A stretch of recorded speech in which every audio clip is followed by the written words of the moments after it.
अस्सलाम वालेकुम। Programme night addition में हम आपको खुशामदीद कहते हैं। नाज़रीन, हम सबको याद है कि 2 साल पहले भारत ने यह दावा किया था कि उसने 28 सितंबर 2016 को कश्मीर में लाइन ऑफ कंट्रोल के पार पाकिस्तान के ज़ेर इंतज़ाम जो इलाका है वहाँ पर सर्जिकल स्ट्राइक्स की और दहशतगर्दों के तरबियती कैंप्स को तबाह किया। ये भारत ने उस वक्त 2 साल पहले दावा किया था।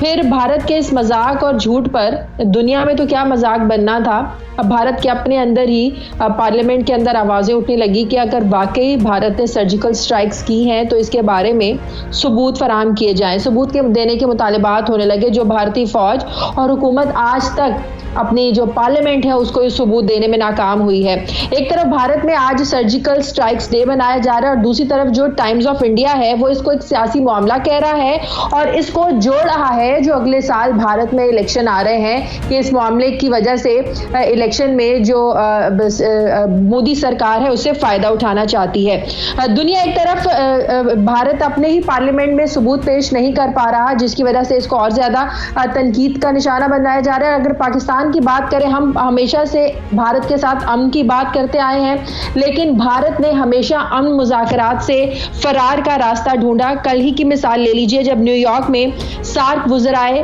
खारजा की जो मुलाकात हुई, इसमें वज़ीर खारजा शाह महमूद कुरैशी से उनकी हम मनसब सुषमा स्वराज ने बिल्कुल बात नहीं की। वो जो सार्क वज़राए खारजा का इजलास था इसको अधूरा छोड़कर चली गई। जब शाह महमूद कुरैशी साहब से एक सहाफ़ी ने गुफ्तगू की और पूछा कि आपकी क्या बात हुई, तो उन्होंने कहा कि बात करने का मौका ही नहीं मिला, वो अधूरा इजलास छोड़कर चली गई। उन्होंने सिर्फ इलाकाई ताउन की बात की है। तो इलाकाई ताउन कैसे मुमकिन हो सकता है जब खत्ते के तमाम ममालिक यहाँ पर अमन करने के लिए तैयार बैठे हैं, अमन की बात करने के लिए तैयार बैठे हैं, और भारत जब इसमें शमूलियत इख्तियार नहीं करेगा तो खत्ते में अमन कैसे होगा। इस पर आज हम बात करेंगे। और सर्जिकल स्ट्राइक्स डे मनाने से भारत पाकिस्तान को खासकर मैसेज देना क्या चाहता है, इस पर अपने माहिरीन की राय लेंगे। दूसरी तरफ प्रोग्राम का जो दूसरा हिस्सा होगा इसमें हम बात करेंगे सूबाई वजीर जेल खानाजात ज़बार हुसैन ने कुछ दिन पहले कोट लखपत जेल का रात 1 बजे दौरा किया और जो जेल इंतजामिया है वो ये कह रही है कि कलदन तंजीम के कुछ सजा याफ्ता मुजरिम है, ये उनसे मुलाकात करने के लिए आए थे।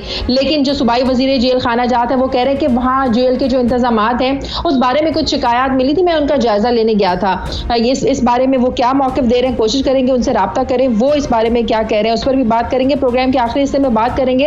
आपको याद होगा कि कुछ हफ्ते पहले चीफ जस्टिस ऑफ पाकिस्तान ने कहा था कि कोई भी अगर डैम की तामीर के खिलाफ बात करेगा, इसके खिलाफ बात करेगा, उस पर आर्टिकल 6 लगाया जाएगा। तो इस पर बड़े सवालात उठने लगे, बड़ी तनकीद होने लगी कि आखिर आर्टिकल 6 इसको आप कैसे इंप्लीमेंट कर सकते हैं। कल हमने देखा कि सिंध असम्बली में वहां के सूबाई वजीर तालीम सरदार शाह ने कहा कि भाषा डैम नहीं बन सकता, कुछ तकनीकी बुनियादों की वजह से नहीं बन सकता, कुछ फनी खराबियां हैं जिसकी वजह से नहीं बन सकता। अब ये सारा क्या मामला है, क्या चीफ जस्टिस ने जो आर्टिकल 6 लगाने की बात की थी वो इसी तनाजुर में बात की थी ताकि कोई इस तरह के बयानात ना दे सके, डैम्स के खिलाफ बात ना कर सके। ये सारा क्या मामला है, इस पर भी हम बात करेंगे। अब प्रोग्राम में मेरे साथ जफर हिलाली साहब हैं, साबिर शाकिर हैं, बस स्टूडियो से ज्वाइन कर रहे हैं, लाहौर स्टूडियो से हमें ज्वाइन करी हैं PTI के रहनुमा जरताज गुल साहिबा, और टेलीफोन लाइन पर हमें ज्वाइन करेंगे साबिक वजीर खारजा खुर्शीद महमूद कसूरी साहब। मेरे तमाम मेहमानों का शुक्रिया। हिलाली साहब, मैं आपसे शुरू करती हूँ। जैसे कि मैंने पहले कहा, 2 साल पहले भारत ने 28 सितंबर के दिन ही कहा था कि सर्जिकल स्ट्राइक्स हमने की हैं, बड़ा दावा किया था। उसके बाद इनके अपने मुल्क के अंदर आवाजें उठने लगी, पार्लियामेंट ने कहा कि हमें सबूत दिए जाए, लेकिन सबूत नहीं दिए गए। और अब इनका जो अखबार है टाइम्स ऑफ इंडिया, वो इस सारे मामले को सियासी मामला करार देकर जोड़ रहा है कि आने वाले जो अगले साल इलेक्शंस हैं इससे जो मोदी सरकार है वो फायदा उठाना चाहती है। और आज सर्जिकल स्ट्राइक्स डे मनाने का आखिर मकसद क्या, पाकिस्तान के लिए इसमें क्या पैगाम है?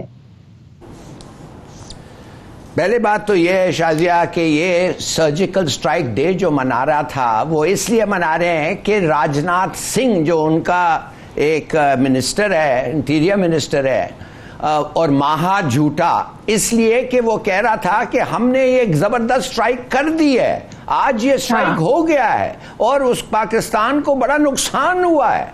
और आप सोचिए तो सही कि टाइम्स ऑफ इंडिया ने आज बॉर्डर सिक्योरिटी फोर्स हिंदुस्तान का DG का एक स्टेटमेंट दिया है जिसमें उसने कहा है कि हम करेंगे जब मौका ठीक होगा, we will strike at an opportune moment. तो इसके माने नहीं हुआ है अभी तक, तो ये तो साबित, ये झूठा तो साबित हो गया ये सिंह।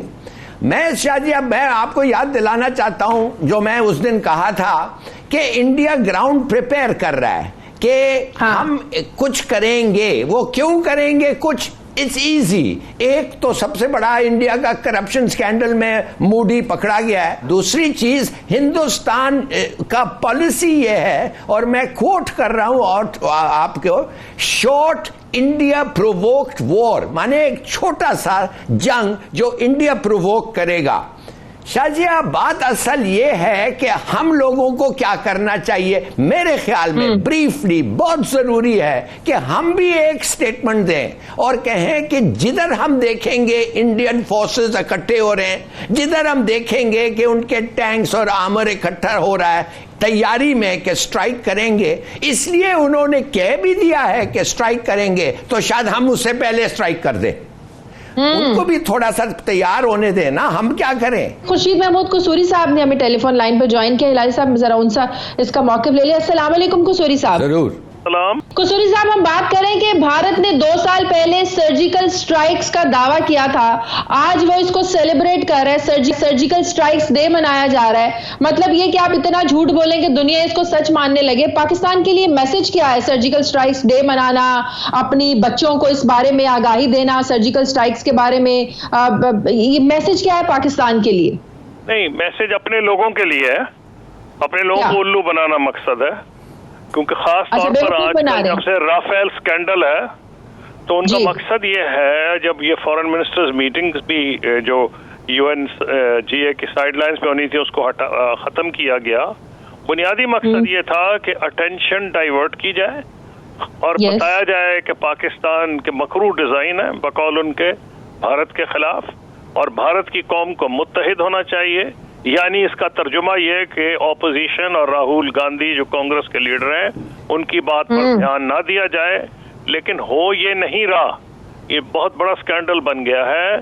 और इसलिए ये जो सर्जिकल स्ट्राइक जो है, इसकी भी इन्होंने जो सालगिरह, एक तो खिफ़त मनाने को करनी जरूरी होती है, क्योंकि जब सारी दुनिया कह रही थी नजर कुछ नहीं आया, क्योंकि अगर एक्चुअल स्ट्राइक होती तो पाकिस्तान से जवाब चला जाता।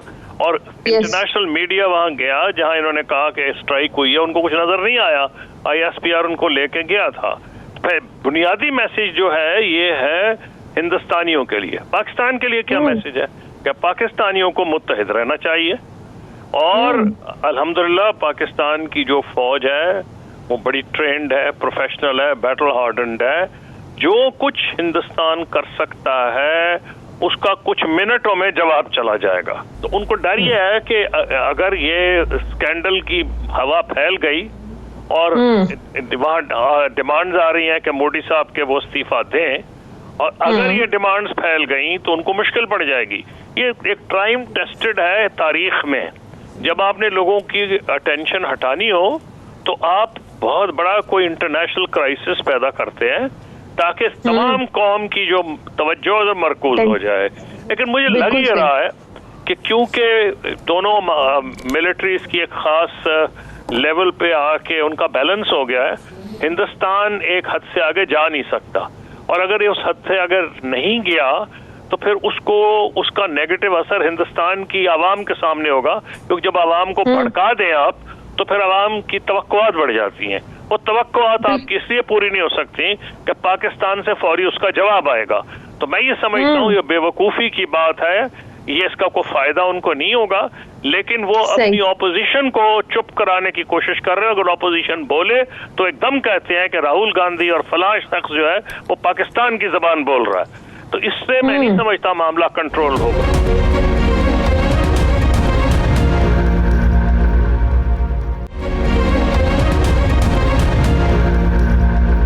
भारतीय वज़ीर ख़ारजा का जो कल का रिएक्शन था, जिस तरह से वो साथ गुजराए, ख़ारजा का जो इजलास था उसको अधूरा छोड़कर चली गई, सिर्फ उनसे इस इलाकाई ताउन पर बात की, शाह महमूद कुरैशी साहब से उन्होंने बात नहीं की, मुलाकात नहीं की।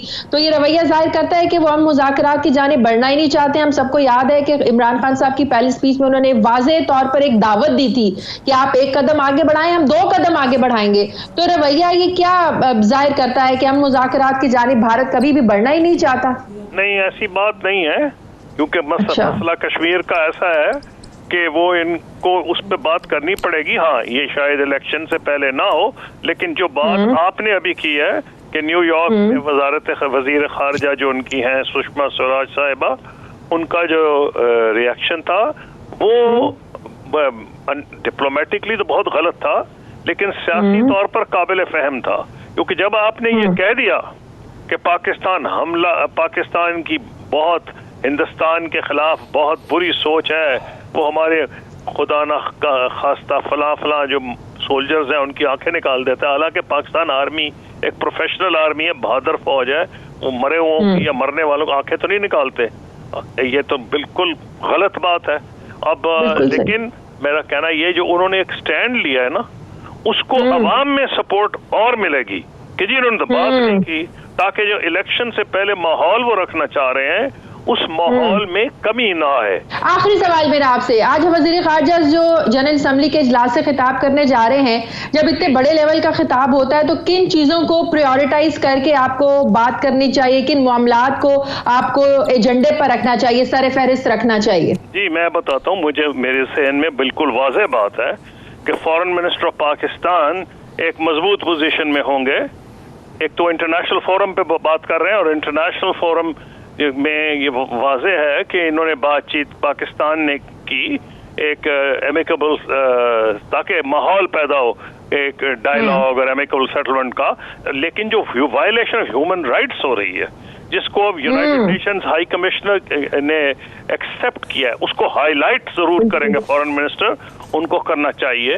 नंबर 2, वो यही बताएंगे कि सुषमा स्वराज और इंडियन गवर्नमेंट ने किस किस्म की जबान इस्तेमाल की है, और ये कहना चाहिए कि पाकिस्तान हर सूरत में कश्मीर के अवाम के पीछे खड़ा है, और उनकी ये जो नेशनल लिबरेशन मूवमेंट है उसको लिए हर सियासी और जो भी चैनल होगा, वो जो भी एक प्लेटफॉर्म होगा, पाकिस्तान इंशाल्लाह उनकी पूरी सपोर्ट करेगा।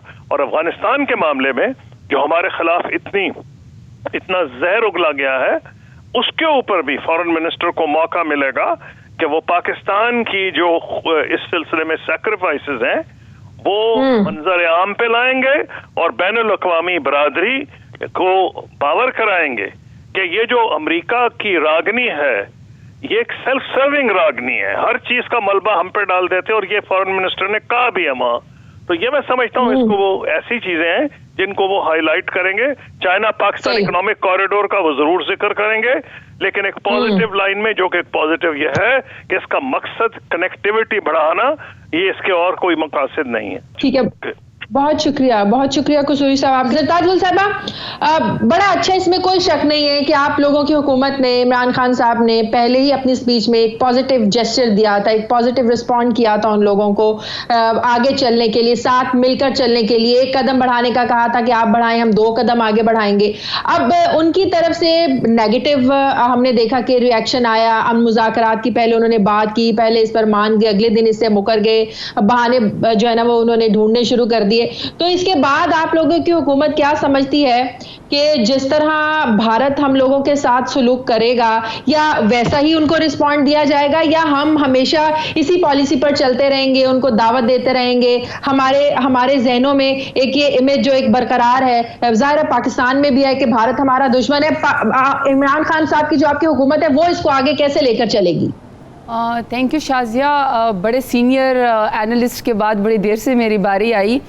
मैं पहले ये सर्जिकल स्ट्राइक डे के ऊपर बात करना चाहती हूँ कि ये आज जो इंडिया मना रहा है, ये मेरे ख्याल में सर्जिकल स्ट्राइक डे से ज़्यादा जोक ऑफ द डे है, क्योंकि पाकिस्तान और इंडिया की जो फॉरेन पॉलिसी इस वक्त दुनिया में जो इस्टेब्लिश हो रही है, उसके 2 नैरेटिव्स हैं।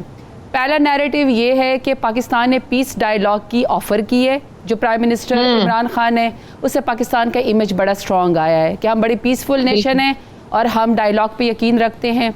सेकंड जो नैरेटिव दुनिया के सामने आया इंडिया और पाकिस्तान का, वो ये है कि इंडिया ने रिजेक्ट किया है, वो एन मौके पे मुकर गए डायलॉग से, जिससे इंडिया की अगेन इंसल्ट हुई है। अब इस चीज़ को ओवरलैप करने के लिए इंडिया को और क्या चाहिए? इंडिया चलता है मुंबई की फिल्मों के ऊपर। तो सर्जिकल स्ट्राइक डे को मनाने का मतलब तो ये है कि इनमें ये पावर थी कि ये सर्जिकल स्ट्राइक कर सकते थे। तो अगर ये कर सकते हो तो इतने ये केपेबल होते सर्जिकल स्ट्राइक के, तो जब कुलभूषण यादव पाकिस्तान के अंदर बैठा हुआ था और वो मान रहा था कि मैं इंडियन गवर्नमेंट की तरफ से आया और मैं यहाँ पे असैसिनेशन में और पाकिस्तान में और स्पेशली बलूचिस्तान के अंदर टर्माइल में और बलूचिस्तान को अलग करने पे मुझे असाइनमेंट दी गई है, तो उस वक्त ने बड़े ऑफिस को जो है क्यों नहीं सर्जिकल स्ट्राइक इन्होंने की, इतनी हिम्मत उनकी कैसे नहीं हुई। फिर उसके बाद जब इनका अपना मीडिया इनसे ये मांगता रहा, दुनिया इनसे ये मांगती रही कि ठीक है आपने अगर सर्जिकल स्ट्राइक्स की है फिर आप हमें उसका सबूत दे दें, क्योंकि मैं और आप उस टेक्नोलॉजी के अंदर तो नहीं रहते हैं कि जब आप सर्जिकल स्ट्राइक करें तो आपके पास कैमरा फुटेज ना हो। आपके पास तो इवन हर चीज़ की सीसीटीवी फुटेज शहरों के अंदर मौजूद है। तो जब आप सर्जिकल स्ट्राइक्स करते हैं तो इतनी जारी बात है, आपके पास एडवांस टेक्नोलॉजी है कि आपके पास हर चीज़ का ड्रोन अटैक्स का भी सबूत होता है, जितने हमारे बॉर्डर्स के ऊपर हुए हैं या वजीरिस्तान के अंदर हुए हैं। तो जब सबूत मांगा गया तो आए बाय शाये करना शुरू हुए, क्योंकि वो तो उन्होंने एक डायलॉग मारा था, तो हिम्मत और एम्बैरेसमेंट उठानी पड़ी। उसके बाद जब जवाब नहीं दिया, अगर आपको याद होगा तो 2 साल पहले जापान के इदारों ने उस वक्त ये डिक्लेयर किया था कि इंडिया ने उस वक्त झूठ बोला है। अब उस झूठ को छुपाने के लिए ये बड़ी मुज़क्क़र सी बात है। और दूसरा, मैं सिर्फ एक वो कसूरी साहब की बात पे एक और वो करना चाहती हूँ, जो सुषमा राज की उन्होंने बात की।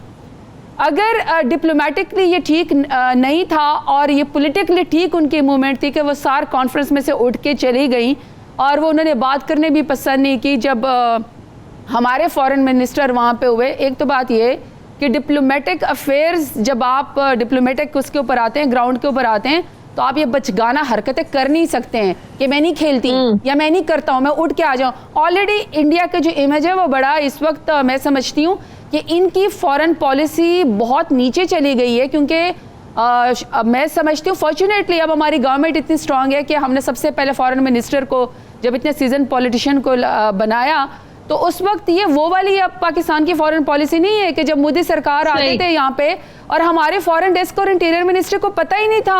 शाह महमूद साहब की जो कल की एक इंटरव्यू की उन्होंने बड़ी खूबसूरत बात की कि what we did made a sense, we are two atomic powers, war is the solution, military operation is the solution, no, हमने अपने घर को भी ठीक करना है, dialogue is the only solution. लेकिन मैं जफर हिलाली साहब की बात से बड़ा एग्री करती हूँ, जवाब बड़ा तगड़ा देना चाहिए जैसे हमने पहले दिया है।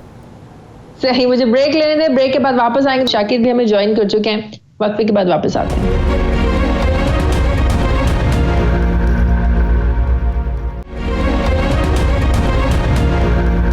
कुछ दिन पहले आपको भी पता, भाई वजीर जेल खाना जात जवार हुसैन ने कोट लखपत जेल का रात को 1 बजे दौरा किया। जेल इंतजामिया कहती है कुछ कलदम तंजीमों के जो दहशतगर्द हैं उनसे ये मुलाकात करने आए थे, लेकिन जब सूबाई वजीर से बात हुई तो उनका कहना कि नहीं, मैं तो जेल इंतजामिया का जो था वो जेल इंतजामात का जायजा लेने के लिए गया था। लेकिन अगर कुछ और दिन पीछे चले जाएं, नवाज शरीफ साहब की जब रिहाई हुई थी, उन्होंने देखा कि हनीफ अब्बासी ज़ाहिर कैदी है, मुजरिम है, वो सुप्रिंटेंडेंट जेल के कमरे में कितने मजे से बैठे हुए थे नवाज शरीफ साहब के साथ। तो आपको लगता है कि जो मौजूदा हुकूमत है, सूबाई हुकूमत, ये इंतजामी मामलात में इंटरफेरेंस कर रही है, जिसकी शिकायत कुछ अर्से से हम देख रहे हैं? देखिए, बात यह है कि ये कल्चर जो है ना इंतजामी मामलात में शिकायत का, अब दो चीज़ें हैं। एक तो यह है कि कुछ जो ब्यूरोक्रेसी है वो इस तरह का माहौल भी पैदा करेगी कि ये कहेगी कि जी हमें बहुत ज़्यादा इंटरफेरेंस की जा रही है। ये वही ब्यूरोक्रेसी है जो पिछले 10 साल जाती उमरा के हाथों यरगमाल बनी रही। ये वही अफसर हैं और 1 माह के अंदर अंदर इन अफसरों को फ़ौरन ये एहसास भी हो गया। चकवाल का वाक़या हुआ, उसके बाद डीजी खान राजनपुर का वाक़या हुआ, 2 अफसरान ने अपने अपने पीटीआई के एमएनएस के ख़िलाफ़ कंप्लेंट की। और अब जेल इंतज़ामिया, जबकि हम इसके बरक्स देख रहे हैं कि हमने तो पिंडी में कुछ और तस्वीरें देखी जिसमें कैदी जो हैं और सज़ा याफ्ता अदालत से वो ज़िंदगी को एंजॉय कर रहे हैं अंदर। तो मुझे ये बात अभी तक अपील नहीं करती कि आखिर ये 1 माह के अंदर अंदर सारे के सारे उन अफसरान का ज़मीर क्यों जाग रहा है जो पिछले 10 साल से सोया हुआ था। ये वही अफसरान हैं जो काम करते थे और अब इनका ज़मीर जाग रहा है। उसकी रीज़न ये है, आज आपने देखा होगा हाई कोर्ट सुप्रीम कोर्ट की एक ख़बर जो रिपोर्ट सबमिट की गई है कि 56 कंपनियों के जो ब्यूरोक्रेट्स थे, मुलाजमीन, उनमें से मेजॉरिटी जो है वो अपने तनख्वाहें मराहत वापस करने के लिए तैयार है। वो कोई 313 मिलियन बनता है जो उन्होंने गवर्नमेंट सर्वेंट के होते हुए एक फेक ड्रामा किया गया ओबलाइज करने का कि कंपनियां बनाई गई और कंपनियों में फिर उनको CEO लगाया गया, फिर 10-10 लाख, 12-12 लाख, 15-15 लाख सैलरीज मुकर्रर की गई। वो सारे अफसरान जब उनको पता चला कि ये सारा इल्लीगल है तो वो वापस करने के लिए तैयार हैं। तो इस चीज़ को भी मैं उसी तरफ से देखता हूँ कि एक तरफ तो हम देखते हैं कि हुकूमत बेबस नज़र आती है अडयाला जेल में। अडयाला जेल में कैदी हैं, सज़ा याफ्ता हैं, लेकिन वहाँ पे हमें PTI की हुकूमत और जेल इंतज़ामिया के आगे बिल्कुल बेबसी की तस्वीर थी कि जेलों के अंदर क्या हो रहा है। अभी तक उनके अपॉइंटीज़ बैठे हैं। अब ये इस बारे में तहकीकात होनी चाहिए कि वाक़तन ये कलअदम तंजीमों से मिलने गए थे या इनका कोई सरकारी दौरा था।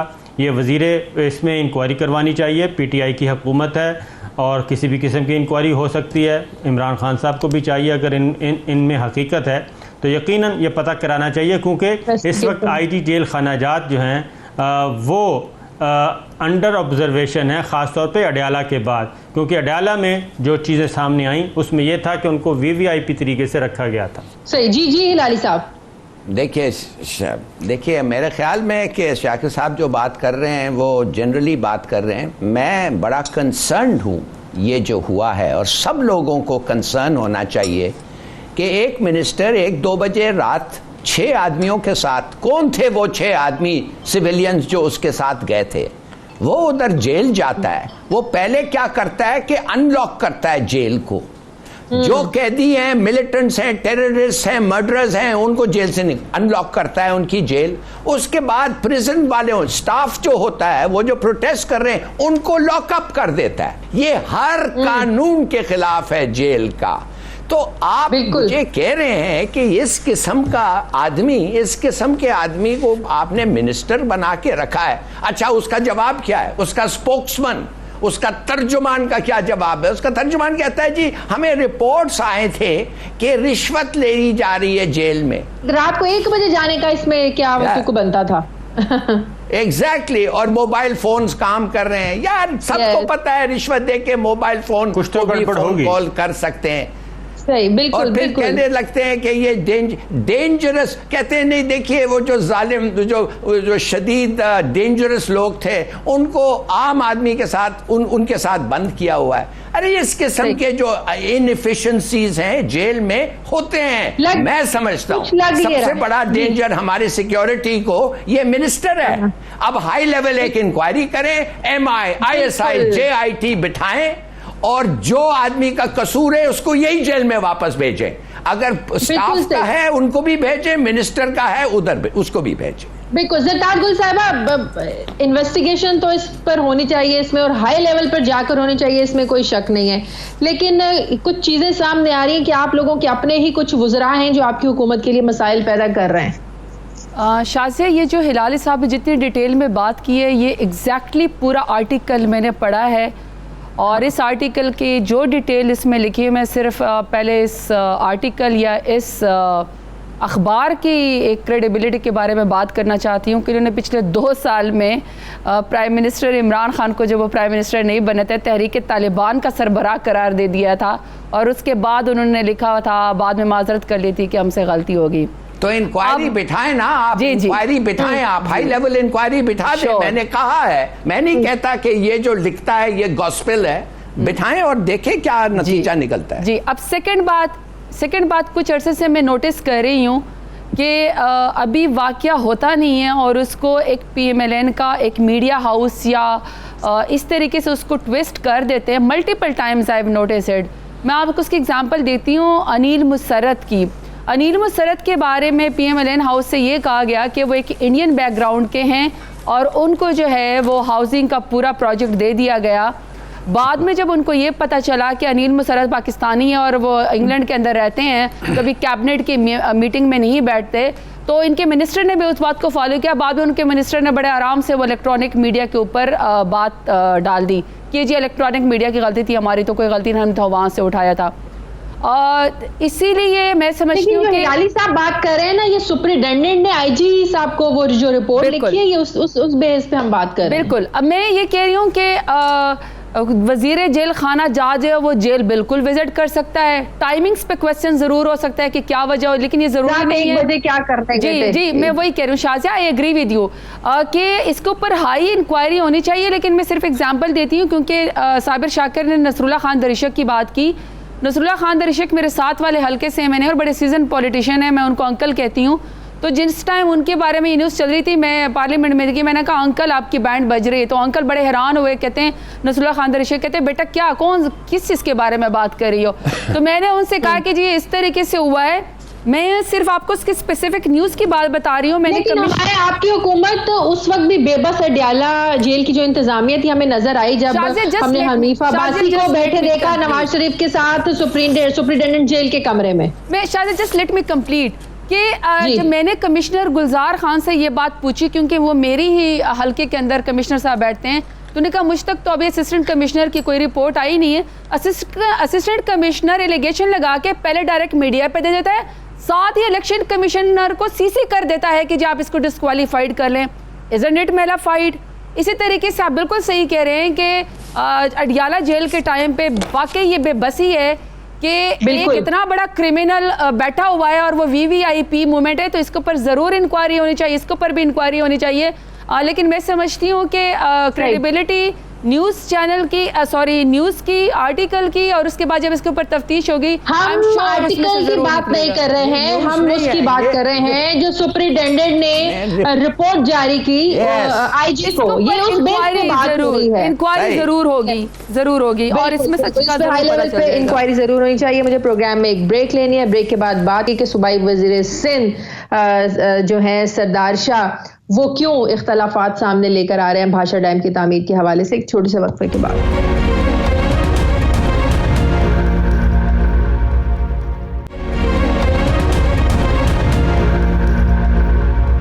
ब्रेक के बाद खुशामदीद। साबिर, जब पूरा पाकिस्तान जो है वो नए डैम्स की तामीर के लिए कोशा है, आपको पता है हर जगह जो डैम फंड रेजिंग है, डिफरेंट टीवी चैनल्स पर 92 इसमें बहुत आगे है। अब आप जिस चैनल में काम कर रहे हैं वो भी इस बारे में जो है ना वो कैंपेन चला रहे हैं। चीफ जस्टिस ऑफ पाकिस्तान ने कुछ दिन पहले आपको भी पता है ये कहा था कि जो इसके खिलाफ आवाज उठाएगा, जो इसकी तामीर में रुकावट बनेगा, इसके रास्ते में आएगा, आर्टिकल 6 जो है ना वो लगेगा। जब पूरी कौम ये चाह रही है कि डैम्स बनने चाहिए, सिंध से फिर एक आवाज उठ जाती है। सूबाई वज़ीर तालीम सामने आते हैं, कहते तकनीकी बुनियादों पर ये बन ही नहीं सकता, फनी जो है वो कुछ बुनियादें हैं जिनकी वजह से ये बन नहीं सकता। तो सिंध अभी भी लगता है, सिंध ने हमेशा कालाबाग डैम की तो मुखालफत की, अब भाषा डैम भी नहीं चाह रहे हैं कि ये बने। हम ना शादिया अपने दुश्मन खुद ही हैं, कोई और नहीं है जी। हम पाकिस्तान को तबाह किसी और ने नहीं किया, बाहर से आके किसी ने तबाह नहीं किया। पाकिस्तान 2 लाख भी हुआ तो अपनों की वजह से हुआ है, बाहर वाले तो इस्तेमाल करते हैं, हमेशा करते आएंगे और करते रहेंगे। यही आबी ज़खायर का मसला है, डैम्स का मसला है। डैम्स भी हमने नहीं बनाए, और जब कोई बनाने की कोशिश की गई तो हम ही में से कभी ANP खड़ी हो गई, कभी पीपल्स पार्टी खड़ी हो गई, कभी कौम परस्त खड़ा हो गया। ये सारी चीज़ें अगर पाकिस्तान आज इस हालत में है और हम इस हालत में हैं तो इसके ज़िम्मेदार हम हैं, पाकिस्तान के अपने शहरी हैं। बाहर का करैक्टर बाद में कोई आता है, कोई और वो बाद में आता है। इस्तेमाल भी हुए हैं तो हमारे ही लोग हुए हैं। अभी भी आप देखें कि कोई भी हुकूमत को ले लें, वो विजनरी हुकूमत होती है, वो अगले 50 साल की प्लानिंग करती है। कुछ कौमी मंसूबे ऐसे होते हैं कि हुकूमत कोई आए, तब्दील हो, कुछ भी हो, वो प्रोजेक्ट हर हाल में कंप्लीट करने होते हैं। लेकिन हमारी किसी हुकूमत ने ये काम नहीं किया। और अगर ये मैं बदकिस्मती कह लें, खुशकिस्मती कह लें, कि सबसे ज़्यादा जो डेवलपमेंट हुई ख़ास तौर पे आबी ज़खायर, वो जनरल अयूब ख़ान के ज़माने में हुई। फिर जब कालाबाग डैम की बारी आई तो वो जनरल ज़ियाउल हक़ साहब के ज़माने में ये शुरू हुई, लेकिन उस पर इतने तनाज़ात खड़े कर दिए गए और ज़ाती फ़ायदा तमाम टेक्निकल्स तमाम। जी हाँ बिल्कुल, आप यहाँ पे मुल्क तो फ़ौरन टूट जाता है ना। भाषा डैम की बात की, सुप्रीम कोर्ट की तरफ से इनिशिएटिव दिया गया और सुप्रीम कोर्ट ने नफीसा शाह साहिबा मौजूद, नफीसा शाह साहिबा से उनका मौक़िफ़ ले लेते हैं। उनके सूबे की तरफ से जो इख्तलाफ सामने आया है। अस्सलाम वालेकुम नफीसा शाह साहिबा। वालेकुम सलाम। नफीसा शाह साहिबा, जब हम ये बात करेंगे, जब पूरा मुल्क जो है ना वो इस चीज़ के लिए बिल्कुल चाहता है कि डैम बने, चीफ जस्टिस ऑफ पाकिस्तान ने एक मुहिम का आगाज़ किया, प्राइम मिनिस्टर साहब ने स्पेशल कौम से खिताब में इस चीज़ की अपील की, डिफरेंट टीवी चैनल्स इसमें आगे आए, पूरी कौम जो है वो पैसे दे रही है, पैसे जमा हो रहे हैं, तो एक फिर आवाज़ आती है सिंध से सरदार शाह साहब की कि डैम नहीं बन सकता, तकनीकी बुनियादों पर नहीं बन सकता। अब हमें कायम अली शाह साहब का वो बयान भी याद है, वो कहते हैं जी मुर्दे नहलाने के लिए यहाँ पर पानी मौजूद नहीं है।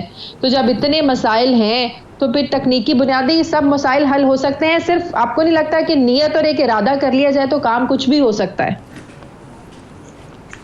देखिए, पीपल्स पार्टी जो तरीक़ेकार हुकूमत ने अपनाया है भाषा डैम के लिए, उससे हमें इख्तलाफ तो नहीं, हम क्रिटिसाइज कर रहे हैं उसको, बेशक जमा करे। वैसे इनका वतीरा रहा है शौकत खानम और उसकी सारी पब्लिसिटी उनकी की है। अब उनको टाइम लगेगा ये समझने में कि हुकूमतें चंदों से नहीं चल सकती, लेकिन जहाँ तक भाषा डैम का ताल्लुक है उस पर कौमी राय में कोई अख्तिलाफ नहीं है, कंसेंसस है। और बाकी डैम्स, कालाबाग पर यकीनन एक तनाज़ा भी है, कंट्रोवर्सी भी है, 3 सूबों ने उसको रद्द किया है, लेकिन भाषा डैम के ऊपर कहीं से भी कोई भी अख्तिलाफ की आज तक आवाज़ नहीं आई है। लेकिन अगर राय हर कोई दे सकता है, जब असेंबली में आप खड़े होकर बोलते हैं तो कुछ आप पार्टी की लाइन की भी बात कर रहे हैं, कुछ आप अपने जाती भी राय दे सकते हैं और वो मेंबर्स का राइट है। तो अगर उन्होंने कुछ रेज किए हैं इश्यूज टेक्निकल बुनियाद पे, क्योंकि ये भी एक राय है कि इस वक्त सिस्टम में इतना पानी नहीं है, तो उन्होंने अपनी राय दी है। जहाँ तक मेरा आपसे सवाल ये है कि ठीक है, मैं अगर आपकी ये बात समझ ली जाए, मान ली जाए कि पीपल्स पार्टी को इख्तलाफ है तरीक़ेकार से, डैम्स बनाने में कोई इख्तलाफ नहीं है, तो फिर पीपल्स पार्टी फ्लोर पे आकर भाषा डैम ठीक है, आपको इख्तलाफ नहीं, तरीक़ेकार पे आपको इख्तलाफ है। तो अगर अब आप लोग भी चाहते हैं कि भाषा डैम बने, तो असेंबली फ्लोर पर आकर अपनी पार्टी की जानिब से कुछ तजावीज़ तो दी जा सकते हैं कि नहीं, ये तरीक़ेकार ठीक नहीं है, इससे नहीं बन सकता, भला चंदों से भी डैम बनते हैं, जो आप लोग करें, तो आप लोगों की तरफ से तजावीज़ भी तो सामने नहीं आई ना? क्यों नहीं तजावीज़ आई हैं? आप तकारीर गौर से, हमारा ये मौक़िफ़ रहा है कि इस वक्त मुल्क में पानी की जो किल्लत है उसको सिर्फ एक रास्ते से आप नहीं हल करेंगे। सिर्फ एक भाषा डैम भी आप बना भी लें, तब भी आपकी पानी की किल्लत का मसला उस वक्त तक नहीं ख़त्म होगा जब तक आप अपने कॉम्प्रिहेंसिव पानी के हवाले से स्ट्रेटजी बनाएं, पानी के कंजर्वेशन के हवाले से स्ट्रेटजी बनाएं, लाइफस्टाइल अपना हमें चेंज करना होगा, पानी की हमें राशनिंग करनी होगी। मतलब आप एक जामा वाटर पॉलिसी बनाएं और इसमें हर सूबे की शमूलियत हो, अवाम कंसेंसस से एक सिस्टम बनाए जिसके तहत पानी का इस्तेमाल हो। ज़राअत के पानी के इस्तेमाल के लिए भी आपको सिस्टम्स बनाने होंगे। कैनाल इरिगेशन सिस्टम जो है बहुत ज़्यादा पानी का उसमें ज़ियान होता है, उसके लिए वाटर कोस्ट लाइनिंग हो या ड्रिप इरिगेशन से उसको सप्लीमेंट किया जाए। 1000 तरीके हैं, लेकिन हमारा सिर्फ ये एक सोल्यूशन डैम ये कह देना एज इफ बस एक डैम आ गया तो बस। चलिए, पिछले 10 सालों से तो आप लोगों की हुकूमत है सिंध में, लेकिन कराची में, सिंध में पानी के इतने ज़्यादा मसाइल हैं, तो फिर तो कुछ हद तक सिंध में, कराची में पानी के मसाइल इन तजावीज़ से हल हो जाने चाहिए थे पीपल्स पार्टी के पिछले 10 सालों में। मैं बताती हूँ, पेशरफ्त हुई है। सिंध वो वाहिद सूबा है, केपी में बड़े दावे किए 350 डैम के, मुझे नहीं पता कि एक भी डैम वहाँ बना है या नहीं। सिंध में 50 डैम, 60 का ऐलान था, उसमें 50 डैम जो है वो बन चुके हैं। जहाँ तक पानी का ताल्लुक था कराची में, तो K4 जो है वो एक बैक बर्नर में प्रोजेक्ट था, कोल्ड स्टोरेज में पड़ा हुआ था, उसको निकाल के 10 साल पहले ही सिंध गवर्नमेंट ने हजारों एकड़ जमीन जो है इस प्रोजेक्ट को दी है। मेन इशू प्रोजेक्ट में लैंड सेटलमेंट, और वो काम जो है तेज रफ्तारी से जारी है। दौर में वफाक की सुस्ती की वजह से इस प्रोग्राम में थोड़ी सुस्ती थी, पर इंशाल्लाह इस वक्त अब पीटीआई की कमिटमेंट है, हम देखते हैं अपनी कमिटमेंट पूरी करें, अगर है तो फिलफौर पैसे रिलीज करें, K4 का प्रोग्राम जो है वो इंशाल्लाह मुकम्मल होगा। बहुत शुक्रिया नफीसा शाह साहिबा। जी लाली साहब, आपका इस पे लास्ट कमेंट। देखिए, सीधी बात यह है कि अगर ये मिनिस्टर ऑफ एजुकेशन अगर इतना टेक्निकल आदमी है कि ये भाषा की वायबिलिटी को क्वेश्चन कर सकता है और कह सकता है कि भाषा टेक्निकल रीजंस के लिए ठीक नहीं है, तो मेरे ख्याल में इसको कोई और ओहदा लेना चाहिए था। एजुकेशन तो इस पे कोई there is nothing in it. दूसरी बात यह है कि देखिए, जिधर जाएं आपका सवाल ठीक था, जिधर जाएं आप कोई सा भी डैम का लें तो सिंध को कंसर्न्स हैं। तो अब लगता है ऐसा है कि सिंध को किसी पे भरोसा नहीं है, कोई भी उनका पानी रोक देगा। भाई मैं भी सिंधी हूं, मैं भी इधर कराची में रहता हूं, I am an honorary Sindhi और I am proud of being an honorary Sindhi. मैं आपसे ये पूछना चाहता हूं कि क्या अगर हम सिंध गवर्नमेंट को एक ऑफर करें कि सिंधियों से वो डैम्स को एडमिनिस्टर करवाएं, भाषा और कालाबाग, मैं नहीं कहता कि कोई और करे, सिंधी करे कालाबाग को, हर आदमी उधर सिंध का हो, तो क्या उनको फिर एतबार होगा कि ये पानी उनका जो अपर राइपेरियन कोई खाएगा नहीं? जी जी सरताज गुल साहिबा, शुरू से ये तनकीद हो रही है कि आप लोगों का ठीक है, आप लोगों ने शौकत खानम बना लिया, नमल यूनिवर्सिटी बना ली, लेकिन जो आप लोगों ने ये वतीरा शुरू किया, वो नफीसा शाह साहब ये कह रही थी कि जो चंदों से डैम नहीं बना करते, इसके लिए आपको नहीं चाहिए कि आप लोग तमाम पार्टीज को एतमाद में लेकर उनसे एटलीस्ट तजावीज़ ले लें जो इख्तलाफात उठा रही हैं, जो इस पर तनकीद कर रहे हैं? मेरे ख्याल में नफीसा शाह बड़ी सीनियर पॉलिटिशियन है, तीसरी दफ़ा ये पार्लियामेंट में आ रही हैं। अगर ये सरदार शाह साहब के उसको डिफेंड कर रही हैं, मैं तो एक्सपेक्ट कर रही थी कि ये नेगेट करेंगी और बोलेंगे कि ये गलत है। तो आई थिंक इट्स पिटीएबल थिंग, क्योंकि पहले तरीक़ेकार पे गलती, तो अभी कोई हम इंजीनियरिंग वर्क्स की तो बात नहीं कर रही है, तो इंजीनियर का काम है, वो जिस तरीके से इंजीनियर्स को इसको बनाएंगे। एक मुल्क डैम बनाना चाहता है और आप कहते हैं कि जी ये तरीक़ेकार गलत। भाई आप तरीक़ेकार बना दें, मगर डैम तो बन के रहेगा, चाहे हम चंदा मांगे, चाहे हम भीख मांगे, चाहे हम किसी भी तरीके से करें, या ये वो दरख्त बता देना, खजाना बता दें जिधर पैसे लगते हैं, या वही पैसे घर में फिर बच्चे भूख से मर गए, इनके जेबों के अंदर चले गए, सिरे महल बने गए, ये फिर वही डाल के इधर भाषा डैम में डाल दे, तो इंशाल्लाह जरूर कि गवर्नमेंट को समझ आ जाएगी।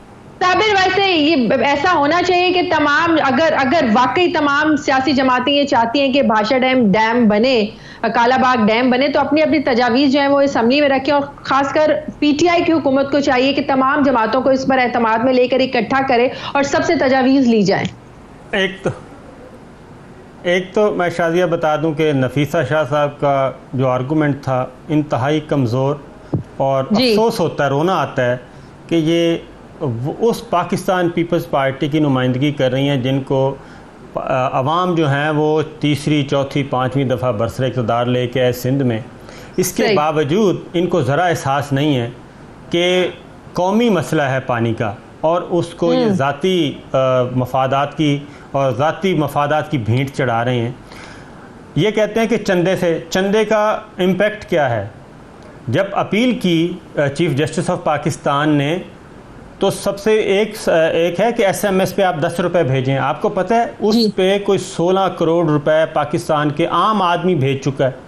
16 करोड़ रुपए। इसका मतलब क्या है? इसका मतलब है कि पाकिस्तान का हर बंदा, हर शहरी, लेमैन जो है, आम आदमी, जो हलाली साहब कह रहे थे, वो अपना हिस्सा डाल रहा है कि हाँ पानी की जरूरत है, इसको पूरा करें। वो अपनी विल दे रहा है, अपने पैसे काट के दे रहा है। वो जिस 10 रुपए से 20 रुपए से वो दूध का एक कप खरीद सकता है, वो पाकिस्तान के अकाउंट में दे रहा है कि जनाब ये आप बनाएं, हम आपके साथ हैं।